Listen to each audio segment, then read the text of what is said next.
welcome to Educatious. Today we'll begin with chapter 1 of science, class 10th, that is chemical reaction and equations. So let's begin. What is a chemical reaction? The question that comes to our mind is, what is a chemical reaction? So processes in which new substances with new properties are formed, right? या कुछ भी ऐसी चीज़ जहाँ पर chemical changes involve हो रहे हैं. During chemical reactions rearrangement of atoms takes place. Atoms जो हैं अपनी जगह अदला बदली करते हैं जिसकी वजह से केमिकल रिएक्शंस होते हैं. एग्जांपल ले लेते हैं एक वाटर का. अब यहाँ पे H2 प्लस O2 मिलकर बना रहे हैं वाटर. ऑल्दो वी नो कि जो H2 है अगर वो अकेली देखी जाए तो बहुत ज़्यादा एक्सप्लोजिव गैस है, और O2 जो कि कंबशन में हेल्प करती है, और the second most electronegative atom है पीरियोडिक टेबल का, वो जब ये दोनों गैसेस मिल जाती हैं तो मिलके एक न्यूट्रल प्रोडक्ट बनाती हैं और जो कि वाटर है. यानी कि केमिकल रिएक्शन वो चीज़ है जहाँ पे एक या दो या दो से ज़्यादा जब कोई भी चीज़ें कंबाइन करते हैं, कोई भी सब्सटेंसेस कंबाइन करते हैं तो मिलके एक प्रोडक्ट या एक से ज़्यादा प्रोडक्ट बनाते हैं जिसकी प्रॉपर्टीज़ उसके रिएक्टेंट्स से बिल्कुल अलग होती है. अब रिएक्टेंट्स क्या होते हैं? जो मिलकर प्रोडक्ट्स बनाते हैं. हमारे पास लेफ्ट हैंड साइड में रिएक्टेंट्स लिखे होते हैं और राइट हैंड साइड में प्रोडक्ट्स. एटम्स किसी भी एलिमेंट के चेंज नहीं होते हैं, सिर्फ उनकी रीअरेंजमेंट चेंज होती है. एटम्स में ओवरऑल कोई चेंज नहीं देखा जाता है. एक और एग्जांपल ले लेते हैं. Magnesium plus oxygen gives magnesium oxide. यहाँ पर हमें ये डेल्टा मीन्स हीट लगानी पड़ रही है जिसकी वजह से हमारे पास मैग्नीशियम ऑक्साइड मिल रहा है. अब कभी कभार ये क्वेश्चन में पूछ लिया जाता है कि why is magnesium ribbon clean before. तो इसका आंसर ये है कि मैग्नीशियम रिबन को इसलिए क्लीन किया जाता है ताकि उस पर जो मैग्नीशियम ऑक्साइड की पहले से लेयर जमी हुई है, बनी हुई है, दैट कैन बी रिमूव्ड. इसीलिए magnesium ribbon is clean before burning. उसके बाद अगर केमिकल रिएक्शंस देखा जाएँ तो हमारी डेली लाइफ में काफ़ी सारे प्रोसेसेस हैं जिनमें केमिकल रिएक्शंस जो हैं इन्वॉल्व होते हैं. Daily life things are even comprised of chemical reactions. Next जो कुछ मेन टॉपिक आता है इस चैप्टर में, that is characteristics of a chemical reaction. तो पहला कैरेक्टरिस्टिक आता है evolution of gas, which means gas evolve होती है ड्यूरिंग एनी केमिकल रिएक्शन. अगर हमें कोई भी रिएक्शन दिख रहा है, जाहिर सी बात है ज़्यादातर मोस्ट ऑफ द रिएक्शंस जितने भी होते हैं तो उनमें गैस का एवोल्यूशन होता ही होता है. नेक्स्ट अगर कुछ चीज़ हमको पता लगानी है कि क्या कैरेक्टरिस्टिक है, that is formation of a precipitate. यानी कि कुछ ऐसी चीज़ जो पाउडरी फॉर्म में भी अवेलेबल हो after the reaction. Then change in colour of product, ये भी एक कैरेक्टरिस्टिक है केमिकल रिएक्शंस का. Then change in temperature, temperature change होगा. And last change in state. Change in state का तो हम एग्जांपल यहाँ से भी ले सकते हैं. यहाँ पे हमारे पास रिएक्शन था जहाँ पे H2 गैसियस फॉर्म में था और ऑक्सीजन भी गैसियस फॉर्म में था, लेकिन जब ये दोनों मिल जाते हैं तो मिलके एक लिक्विड प्रोडक्ट बनाते हैं जो कि वाटर है. ओके. नेक्स्ट जो है केमिकल इक्वेशंस आती हैं. केमिकल इक्वेशंस क्या होती हैं? Method of representation of a chemical reaction. अब केमिकल रिएक्शन हम पूरा तो लिख के नहीं करेंगे, तो इसकी वजह से क्या होता है, सिंबल्स यूज़ करके जो है केमिकल रिएक्शंस को रिप्रेजेंट किया जाता है. अब जैसे zinc plus sulphuric acid gives result to zinc sulphate plus hydrogen. तो ऐसे रिटन में हम इसको रिप्रेजेंट नहीं कर सकते हैं, तो इसीलिए ऐसे सिंबल्स यूज़ किए जाते हैं. सिंबल्स प्लस अगर और ज़्यादा हमको एडवांस्ड जो है रिप्रेजेंट करना है तो फिर यहाँ पे साथ में जैसे इधर साइन लगे हैं गैसियस गैसियस, यहाँ पर भी सॉलिड लिक्विड, ऐसे करके जो है सिंबल्स लग जाते हैं. ओके. जब केमिकल इक्वेशंस पे बात आती है तो फिर इनकी बैलेंसिंग जो है बहुत ज़्यादा इंपॉर्टेंट होती है. Let's check. अब एक रिएक्शन है जो zinc plus sulphuric acid give result to zinc sulphate plus hydrogen है. अब देखेंगे कि ये बैलेंस्ड है या नहीं. कैसे चेक करें? पहले number of atoms of zinc ion, hydrogen ion. Number of atoms of zinc यहाँ पर कितने हैं? 1. बेसिकली बैलेंसिंग में हमको करना क्या होता है कि जो लेफ्ट हैंड साइड है और राइट हैंड साइड है, यहाँ के जो एटम्स हैं उनको हमको इक्वल बताना होता है।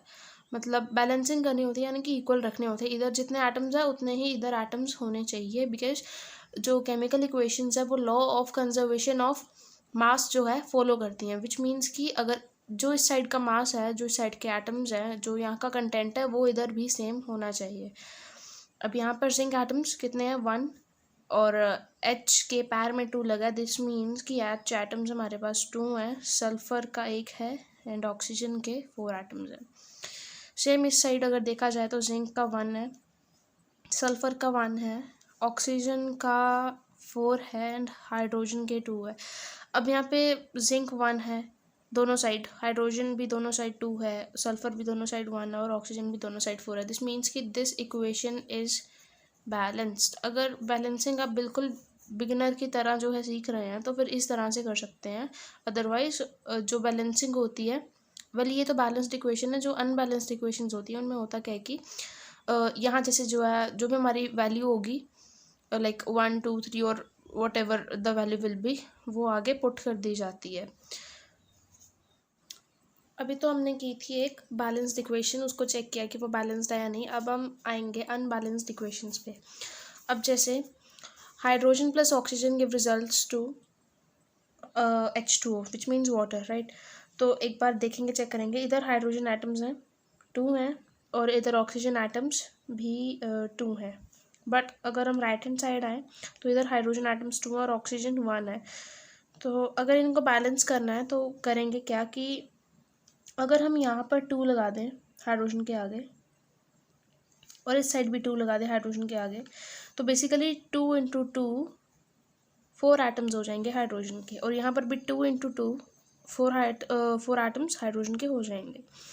ऑक्सीजन इस साइड 2 है और ऑक्सीजन अब इस साइड भी 2 हो गया, बिकॉज ये 2 जो है ये पूरे कंपाउंड के लिए वैलिड है। लाइक हाइड्रोजन को भी यहाँ पे 2 एटम्स एक्स्ट्रा हैं और यहाँ पर ऑक्सीजन के लिए भी अब 1 नहीं 2 एटम्स हो गए, बिकॉज 2 यहाँ पे पुट हो गए हैं।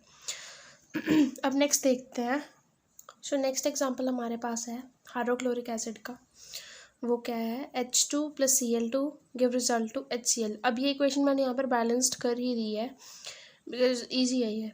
हाइड्रोजन इस साइड 2 है और क्लोरीन के एटम्स भी इस साइड 2 हैं, और RHS देखा जाए तो यहाँ पर बिफोर बैलेंसिंग HCl था, यानी कि हाइड्रोजन का 1 था और Cl का भी 1 था, बट आफ्टर बैलेंसिंग हम डायरेक्ट 2 पुट कर देंगे HCl के सामने, और हाइड्रोजन के भी इस साइड 2 एटम्स हो जाएंगे 1 इंटू 2, और क्लोरीन के भी जो है 1 into 2 is equals to 2 atoms हो जाएंगे, और इस तरह ये बैलेंस हो जाएगी। नेक्स्ट एग्जाम्पल है सोडियम हाइड्रोक्साइड का।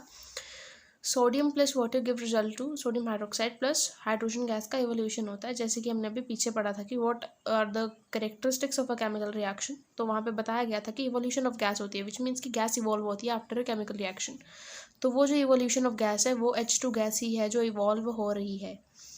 देन यहाँ पे सोडियम एटम्स 1 है और हाइड्रोजन एटम्स 2 हैं और ऑक्सीजन एटम 1 है। उसी तरह RHS सोडियम एटम इधर 1 है, ऑक्सीजन एटम 1 है और हाइड्रोजन 3 है। 3 किस तरह से, H2 यानी कि 2 यहाँ पर है और 1 प्लस करके कितना हुआ 3। सो टोटल हमारे पास इधर अभी 3 हैं हाइड्रोजन एटम्स। अब बैलेंस कैसे करेंगे, अगर हम यहाँ पर 2 पुट कर दें NaOH के सामने तो विल गेट, हाइड्रोजन के कितने एटम्स हो गए अब यहाँ पर, अब ये 2 जो है इस पूरे NaOH के लिए वैलिड है, यानी कि पूरे सोडियम हाइड्रोक्साइड के लिए वैलिड है, विच मीन्स कि 2 Na भी है, यानी कि Na के 2 एटम्स हैं, ऑक्सीजन के 2 एटम्स हैं और हाइड्रोजन के भी 2 एटम्स हैं, विच मीन्स 2 एटम्स हाइड्रोजन के यहाँ से हो गए और 2 एटम हाइड्रोजन के यहाँ से हो गए।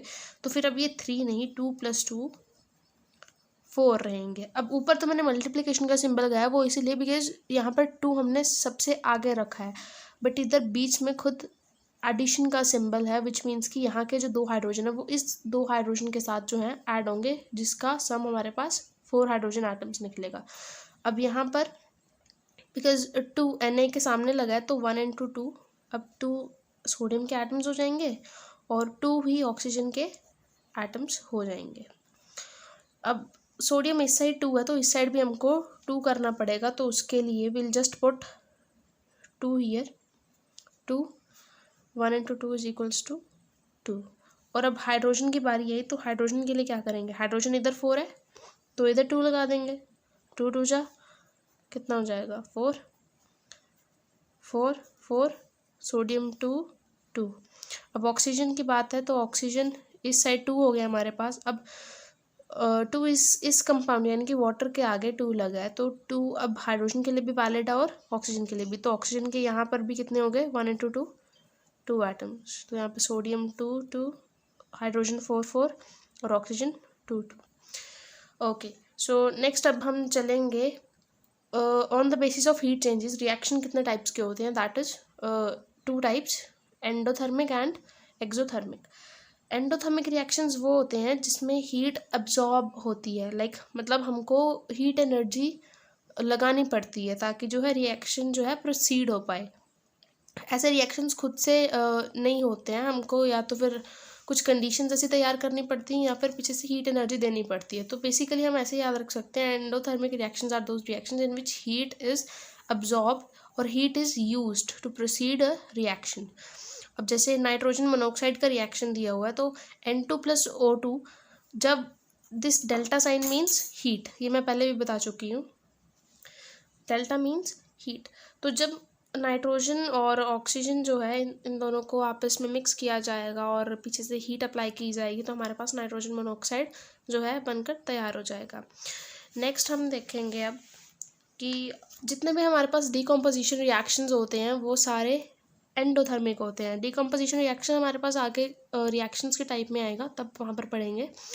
जितने भी डिकम्पोजिशन रिएक्शंस होते हैं वो सारे एंडोथर्मिक होते हैं। डिकम्पोजिशन का वैसे मीनिंग आप लोग समझते होंगे कि बेसिकली स्प्लिटिंग या फिर किसी चीज़ का टूट जाना, बिखर जाना, उस चीज़ को जो हम क्या कहते हैं, डिकम्पोजिशन कहते हैं। तो फिर जो ऐसे रिएक्शंस होते हैं जिनमें कोई एक सब्सटेंस बिखर जाता है और प्रोडक्ट्स बनाने के लिए, तो फिर उसको हम डिकम्पोजिशन कहते हैं। अब कहीं भी डिकम्पोजिशन करानी है तो आप खुद सोचिए कि हीट लगाएंगे तभी कोई चीज़ तो स्प्लिट अप होगी, राइट। अब जैसे एग्जांपल ले लेते हैं कैल्शियम कार्बोनेट, जिसको हम लाइमस्टोन भी कहते हैं। तो बेसिकली एक सॉलिड चीज़ है कैल्शियम कार्बोनेट, जो हमारी मार्बल हो गया, चौक हो गया, तो और क्या चीज़ है, ये कैल्शियम कार्बोनेट है। इनको जब पीछे से हम डेल यानी कि हीट देंगे तो हमारे पास टूट के बिखर के 2 प्रोडक्ट्स बनेंगे जो कि हैं calcium oxide plus carbon dioxide gas, जो कि इवॉल्व होगी यानी कि रिएक्शन के बाद ये गैस उड़ जाएगी और बचेगा हमारे पास क्या, कैल्शियम ऑक्साइड। अब ये चीज़ है, ये डिकम्पोजिशन रिएक्शन का एग्जांपल है। तो बेसिकली आप याद रख सकते हैं कि जहाँ पर भी आपको डिकम्पोजिशन रिएक्शन दिख रहा है वो डिकम्पोजिशन तो हो ही रही है, पर वो जो रिएक्शन है वो एंडोथर्मिक कैटेगरी के अंडर भी आ रहा है। उसी तरह हमारे पास एंडोथर्मिक रिएक्शंस में आ जाती है फोटोसिंथेसिस हो गई, इलेक्ट्रोलिसिस हो गई, जैसे वाटर की स्प्लिटिंग होती है इलेक्ट्रोलिसिस में, वो चीज़ क्या होती है, डिकम्पोजिशन है।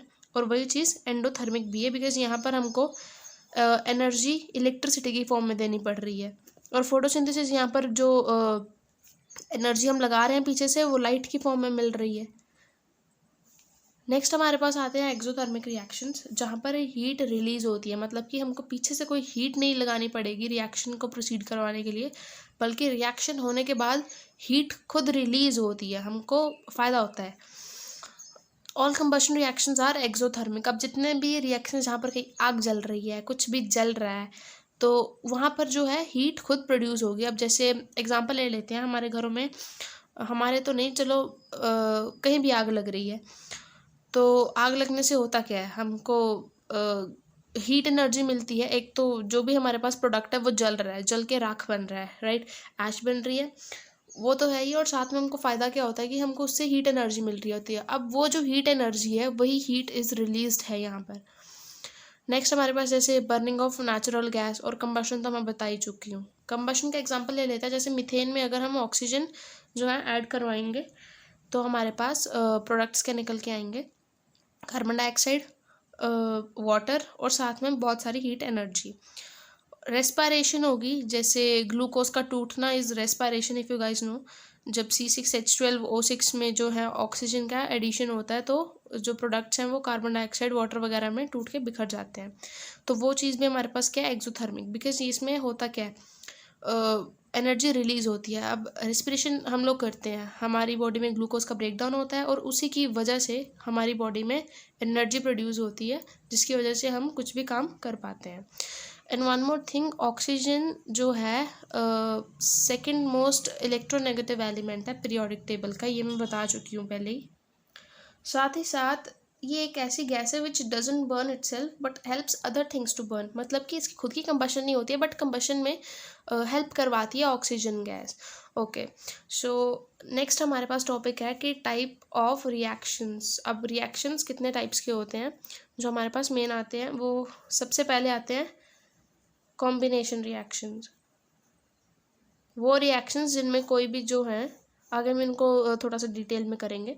कॉम्बिनेशन रिएक्शन जिनमें कोई भी जो सब्सटेंसेस हैं, दो या दो से ज़्यादा सब्सटेंसेस मिलकर जो है एक प्रोडक्ट बनाएंगे। सेकेंड टाइप के जो रिएक्शंस आते हैं वो आते हैं हमारे पास डिकम्पोजिशन रिएक्शन। इन रिएक्शंस में होता क्या है, कोई भी एक जो सब्सटेंस है वो किसी एनर्जी अप्लाई करने पर जो क्या है स्प्लिट हो जाता है अलग अलग प्रोडक्ट्स में, जैसे हमने ऊपर पढ़ा अभी। नेक्स्ट हमारे पास आते हैं डिस्प्लेसमेंट रिएक्शंस, जहाँ पर कोई भी जो एक एलिमेंट है उसके कुछ एटम्स डिस्प्लेस करके कुछ और प्रोडक्ट बना देते हैं, वो होता है डिस्प्लेसमेंट रिएक्शन।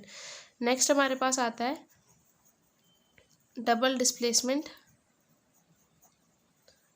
रिएक्शंस, जिनमें अगर कोई दो कंपाउंड्स हैं भारी भरकम से और उनके जो आपस के एटम्स हैं एलिमेंट्स के, उनके मतलब कोई भी कंपाउंड है उसमें एलिमेंट से तो कंपाउंड बनता है, तो कंपाउंड के एलिमेंट्स के जो एटम्स हैं जब वो रीअरेंज करते हैं तो डबल डिस्प्लेसमेंट हो जाता है। मतलब डिस्प्लेसमेंट की तरह ही है, बस इसमें दो चीज़ें जो हैं वो डिस्प्लेसमेंट करती हैं। और लास्टली हमारे पास जो फिफ्थ टाइप का रिएक्शन आता है वो आता है oxidation and reduction reactions.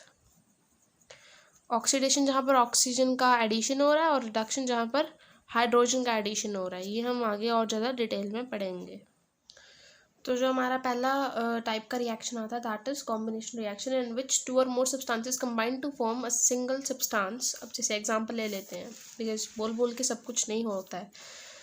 Magnesium और ऑक्सीजन, जैसे हमने मैग्नीशियम रिबन की बर्निंग में पढ़ा था, जब मैग्नीशियम ऑक्सीजन के कांटेक्ट में आती है तो वो दोनों कंबाइन करके एक सिंगल प्रोडक्ट बनाते हैं दैट इज मैग्नीशियम ऑक्साइड। उसी तरह वाटर का एग्जांपल ले लेते हैं, हाइड्रोजन प्लस ऑक्सीजन, जहाँ पर मतलब कि बेसिकली कॉम्बिनेशन हो रहा है किसी भी दो एलिमेंट्स का to form a product, that is combination reaction. Next है जैसे अमोनिया प्लस HCl, तो ये मिलके क्या बनाएंगे NH4Cl that is ammonium chloride. अब यहाँ पर भी जो है कॉम्बिनेशन हो रहा है। होप सो आप लोगों को ये समझ आ गया होगा, बिकॉज ये बिल्कुल ही बेसिक रिएक्शन है जो हम बचपन से पढ़ते आ रहे हैं। नेक्स्ट हमारे पास है डीकम्पोजिशन रिएक्शन। ये बिल्कुल ही अपोजिट है कॉम्बिनेशन रिएक्शन का। इसमें होता क्या है, कॉम्बिनेशन में एडिशन होती है दो या दो से ज़्यादा चीज़ों की, जबकि डीकम्पोजिशन में स्प्लिटिंग होती है एक चीज़ की इनटू टू और मोर प्रोडक्ट्स। अब जैसे इधर कैल्शियम कार्बोनेट हमने पीछे भी पढ़ा था, जब इसमें हम हीट अप्लाई करते हैं तो होता क्या है, कैल्शियम ऑक्साइड में टूट जाता है जो भी हमारे पास लाइमस्टोन यानी कि चौक मार्बल कुछ भी था, जब हम उसमें हीट प्रोवाइड करते हैं तो कैल्शियम ऑक्साइड अलग हो जाता है और जो कार्बन डाइऑक्साइड गैस है वो इवॉल्व होती है। This is decomposition reaction. अब डीकम्पोजिशन रिएक्शन में भी हमारे पास फर्दर तीन जो हैं टाइप्स आ जाती हैं, तो वो क्या क्या है। पहले हमारे पास आती है फोटो डीकम्पोजिशन रिएक्शन, सेकंड आती है थर्मल डीकम्पोजिशन रिएक्शन और थर्ड आती है इलेक्ट्रोलिटिक डीकम्पोजिशन रिएक्शन। अब थर्मल डीकम्पोजिशन रिएक्शन पर पहले चलते हैं। अब थर्मल शब्द से हमको पता लग रहा है that those reactions which uses only heat. अब जैसे हमारे पास एग्जांपल है ये लेड नाइट्रेट का। लेड नाइट्रेट बेसिकली जब हम इसमें हीट अप्लाई करेंगे, मींस पीछे से हम हीट एनर्जी दे रहे हैं, तो ये प्रोडक्ट्स जो हैं इसके क्या बनते हैं टूट कर, तो वो बनते हैं लेड ऑक्साइड जो कि एक सॉलिड चीज़ है, प्लस नाइट्रोजन डाइऑक्साइड जो कि गैसियस चीज़ है, और साथ में ऑक्सीजन गैस भी जो है इवॉल्व होती है। अगर इसकी बैलेंसिंग देखेंगे तो कैसे होगा,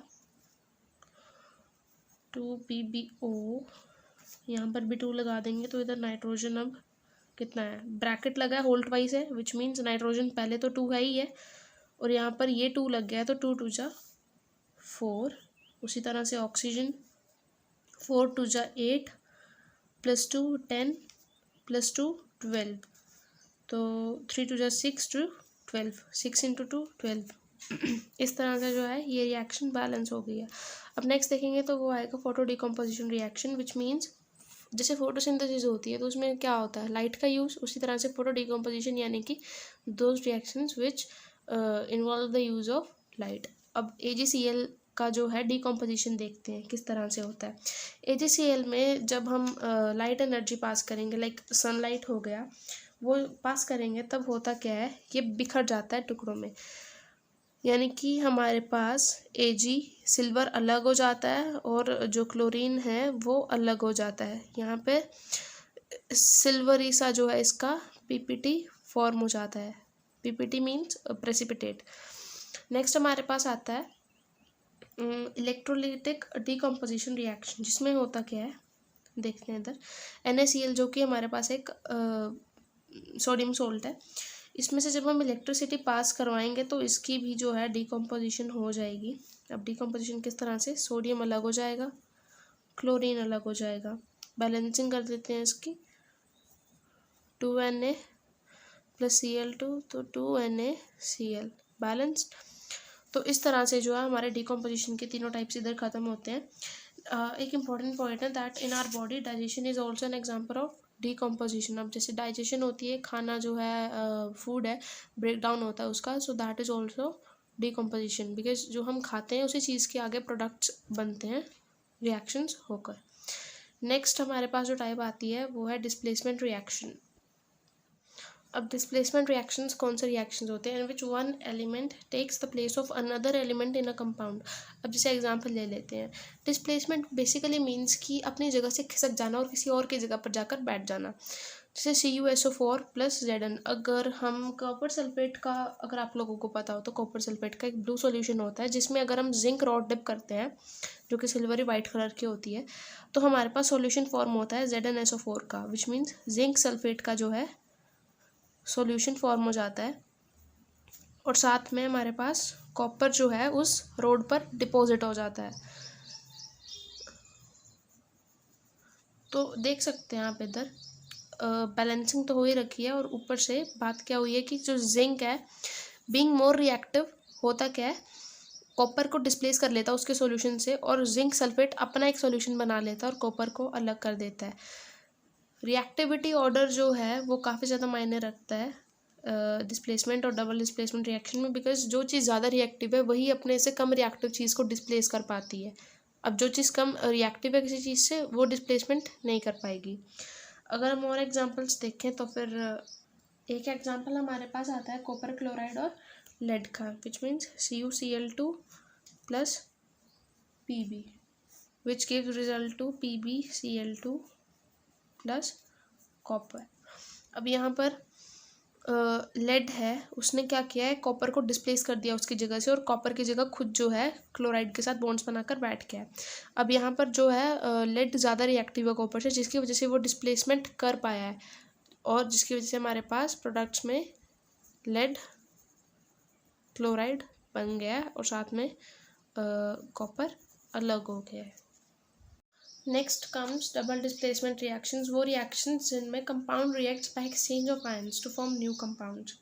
अब इनमें जो है आयंस का बेसिकली एक्सचेंज होगा, तो देखते हैं। एक पहला एग्जांपल है इधर silver nitrate + sodium chloride, which gives result to AgCl, which mean silver chloride, and sodium nitrate NaNO3। अब इसमें होता क्या है, कंपाउंड्स हमारे पास दो इधर डिफरेंट है, यहाँ पर कोई एक सिंगल एलिमेंट नहीं है, कंपाउंड्स बने हुए हैं, तो कंपाउंड्स में से कोई भी एक एक चीज़ जो है डिस्प्लेस कर जाती है अपनी पोजीशंस।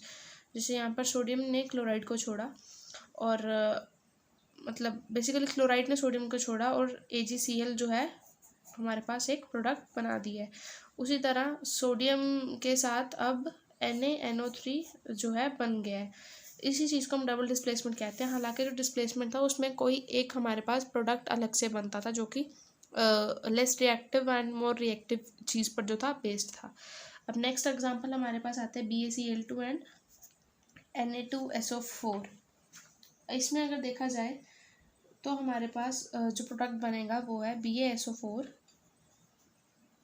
Plus NaCl।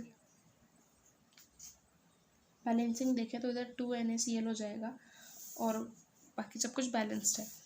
यहाँ पर क्या हुआ है, बेरियम और सोडियम की जो है पोजीशन चेंज हो गई। यहाँ पर हमारे पास सोडियम क्लोराइड बन गया प्रोडक्ट में और बेरियम सल्फेट बन गया। उसी तरह हमारे पास जो है लेड नाइट्रेट और पोटाशियम आयोडाइड का एग्जांपल है, ये पूछा जाता है काफ़ी। तो यहाँ पर हमारे पास प्रोडक्ट बनेंगे PbI2 means lead iodide and KNO3 which means potassium nitrate. Balancing देखेंगे तो इधर 2 लग जाएगा, बाकी ये इधर बैलेंस्ड है। ओके, तो हमारे पास यहाँ पर जो है लेड नाइट्रेट था पहले और पोटाशियम आयोडाइड था। पोटाशियम नाइट्रेट बन गया अब और लेड आयोडाइड बन गया, विच मीन्स कि ये जो आगे के एलिमेंट्स हैं बस इन्होंने अपनी जगह चेंज किया और कुछ भी नहीं है। नेक्स्ट हमारे पास जो टाइप के रिएक्शंस आते हैं वो है oxidation and reduction reaction. Oxidation simply अगर समझा है तो एडिशन ऑफ ऑक्सीजन और रिमूवल ऑफ हाइड्रोजन। कहीं भी हमारे पास ऑक्सीजन ऐड हो रहा है या फिर हाइड्रोजन निकल रहा है कहीं भी, तो वो हमारे ऑक्सीडेशन रिएक्शंस हो गए। लेकिन रिडक्शन होते हैं जिसमें एडिशन ऑफ हाइड्रोजन, यानी कि हाइड्रोजन ऐड हो रहा है और ऑक्सीजन जो है इवॉल्व हो रहा है, यानी कि निकल रहा है।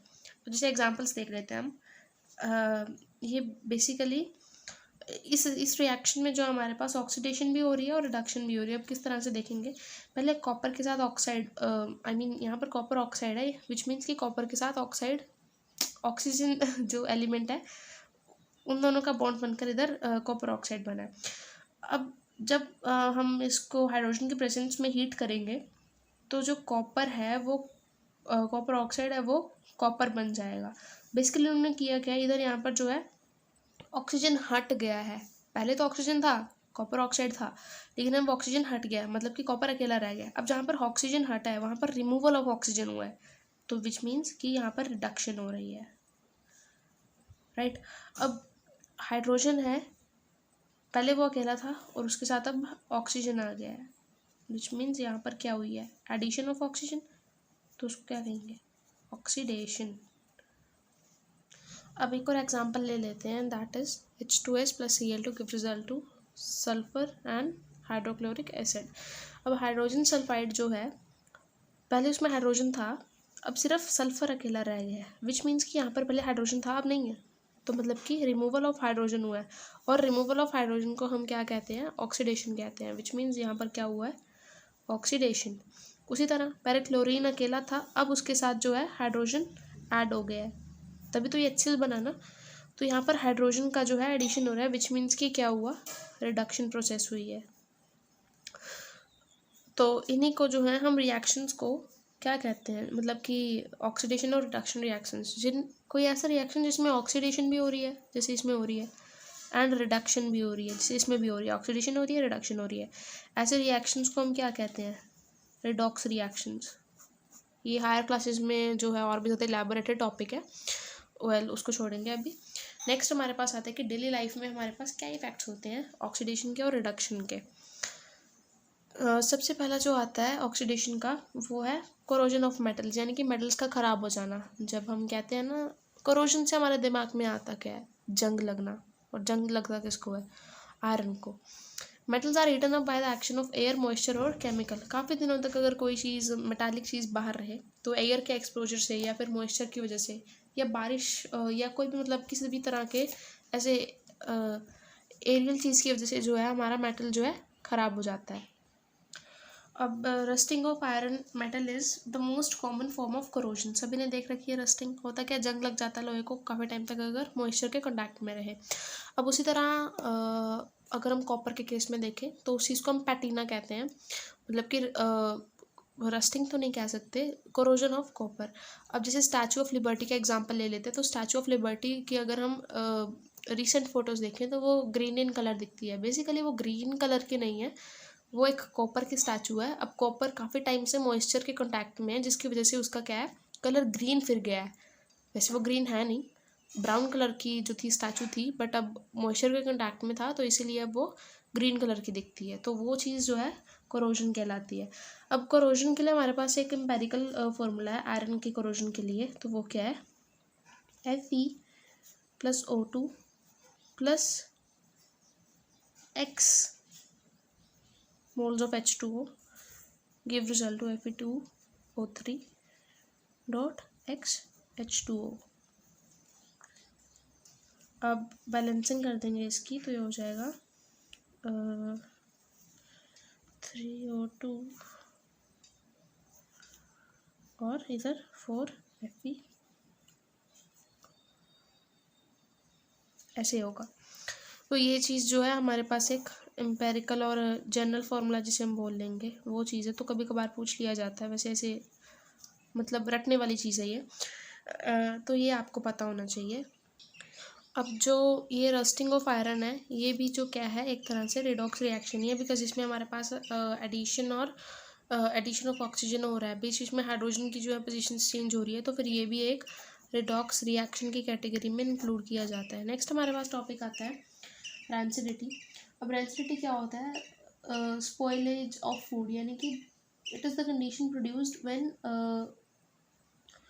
जब हमारा खाना स्पॉइल हो जाता है ना by aerial oxidation of fats and oils in the food, like बड़ी गंदी सी स्मेल आती है, अनप्लेजेंट सी, और उसका जो टेस्ट भी काफ़ी गंदा सा आता है, तब वो जो कंडीशन होती है हम उसको रैंसिडिटी कहते हैं। अब आप काफ़ी दिनों तक चिप्स जो हैं अपने पैकेट से खोलकर प्लेट में डालकर बाहर रखिए, और काफ़ी दिनों बाद उसको जो है फिर से टेस्ट करिए, स्मेल करिए, तो वो कितना गंदा सा लगता है, राइट। तो फिर वो चीज़ क्या हमारी रैंसिडिटी है, मीन्स कि फूड स्पॉइल्स। और जैसे हमारे पास ब्रेड मोल्ड होता है, तो ब्रेड काफ़ी दिनों तक बाहर रखें तो वो भी अजीब सा ब्रेड मोल्ड सा क्रिएट हो जाता है उस चीज़ पे, तो वो भी क्या है, रैंसिडिटी है। अब रैंसिडिटी की जो प्रिवेंशन है उसके लिए होता क्या है, अगर चिप्स की बात करें या फिर कोई भी स्नैक्स हैं, तो उनमें एक अनरिएक्टिव नाइट्रोजन गैस डाली जाती है, जिसकी वजह से जो है उसमें जो हम कहते हैं ना हवा भरी रहती है इतने पैकेट में, हमारे साथ ये किया वो किया, धोखा देते हैं। तो वो जो गैस होती है वो नाइट्रोजन गैस होती है, जो कि अनरिएक्टिव होती है, और उसकी वजह से हमारे जो चिप्स हैं ख़राब नहीं होते पैकेट के अंदर। उसी तरह रैंसिडिटी के प्रिवेंशन के काफ़ी सारे मेथड्स हैं, जैसे हमारे पास पहला आ जाता है by addition of antioxidants to the foods that contain fats and oils. फिर उसके बाद नाइट्रोजन का तो मैं बता ही चुकी हूँ। और रैंसिडिटी को जो है रेफ्रिजरेटर में किसी भी चीज़ को जो है रखा, तब भी हमारी जो क्या है रैंसिडिटी जो है प्रिवेंट हो जाती है। उसके बाद rancidity can also be retarded bye storing food in air tight containers. कुछ ऐसे कंटेनर्स जो एयर टाइट हो, जिनमें फालतू की कोई ऐसे बाहर से जो है गैस या हवा जो है मॉइस्चर ना आए, ऐसे एयर टाइट जो है क्लीन और कूल से जो है कंटेनर्स, उनमें भी रख के हमारा खाना ख़राब नहीं होता है। और भी काफ़ी प्रिजर्वेशन मेथड्स हैं, जैसे स्वीटनिंग हो गया, सॉल्टनिंग हो गया, या फिर किसी चीज़ को हम गर्म कर देते हैं तब भी वो ख़राब नहीं होती है ऐसे।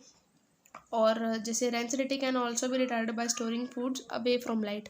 ज़्यादातर जो है खाने को लाइट में अगर नहीं भी रखा जाए तो भी जो है रैंसिडिटी से, यानी कि खाने के ख़राब होने से जो है उसको बचाया जा सकता है। ओके, सो ये हमारा लास्ट टॉपिक था इस चैप्टर का, and here the first chapter of class 10th ends. Thank you.